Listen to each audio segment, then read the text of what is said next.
गांव के अंदर घुसा, लोगों को मारा, मेजर को छेड़खानी किया। अब वो वोट देंगे और जितना आप रीपोल कीजिए, फिर रीपोल कीजिए, फिर रीपोल कीजिए, तृणमूल कांग्रेस के पक्ष में ही वोट होगा। पश्चिम बंगाल में फिर से वोटिंग, लेकिन सुबह से ही हालात बेकाबू। 15 बूथों पर रीपोलिंग के बीच हिंसा, लाठीचार्ज और आरोपों का तूफान। आज सुबह 7 बजे से डायमंड हार्बर और मगरहाट के कुल 15 बूथों पर दोबारा मतदान शुरू हुआ। आइए आपको बताते हैं सुबह से अब तक बंगाल में क्या क्या हुआ है। फाल्टा में स्थानीय लोगों का आरोप, टीएमसी कार्यकर्ताओं ने वोटिंग के बाद हमला किया और जब विरोध किया गया पुलिस ने ही लाठीचार्ज कर दिया। इजराइल आके गांव के अंदर घुसा, लोगों को मारा, मेजर को छेड़खानी किया।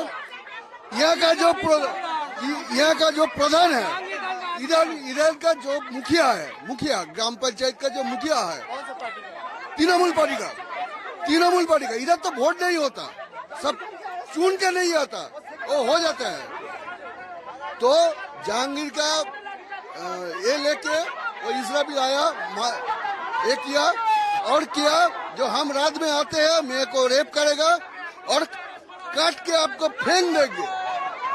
दूसरी ओर टीएमसी का पलटवार, मगरहाट के बूथ 127 पर सुरक्षा बलों पर कैंप में तोड़फोड़ और मारपीट का आरोप। देखिए, रीपोल कहा जा रहा है कि जिन सिंबल या बटनों पे टेप था वगैरह, ठीक है, वाजिब है कि रीपोल होना चाहिए। कौन किसने वो शरारत की, वो इलेक्शन कमीशन ढूंढे।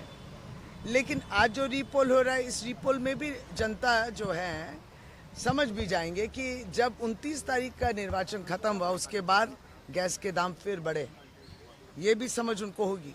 ऑटो के जो पीएनजी एलपीजी है, सब की वृद्धि हुई। जैसा जैसा तृणमूल कांग्रेस ने कहा कि जब निर्वाचन वोटिंग खत्म होगा देखिएगा दाम बढ़ेगा, ये उनके सामने भी हो गया। अब वो वोट देंगे और जितना आप रीपोल कीजिए, फिर रीपोल कीजिए, फिर रीपोल कीजिए, तृणमूल कांग्रेस के पक्ष में ही वोट होगा। वहीं सड़कों पर प्रदर्शन, नारेबाजी, जाम और कई जगहों पर झड़प की खबरें। एक्शन क्लियर है, जो हम लोग एनएच को ब्लॉक नहीं करने देंगे।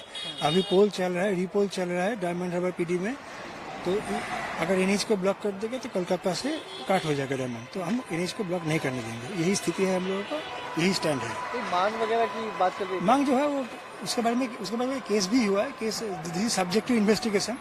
अब किसी ने भी किसी को बोल दिया, अभी उसके बताने से भी हम किसी को उठा नहीं सकते, ये सब्जेक्ट टू इन्वेस्टिगेशन है। ठीक, स्थिति को देखते हुए चुनाव आयोग ने 165 अतिरिक्त काउंटिंग ऑब्जर्वर और 77 पुलिस ऑब्जर्वर तैनात किए हैं।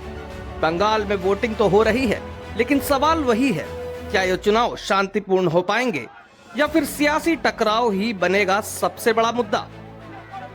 देश और दुनिया की तमाम खबरों के लिए आप बने रहें द प्रिंट लाइन्स के साथ।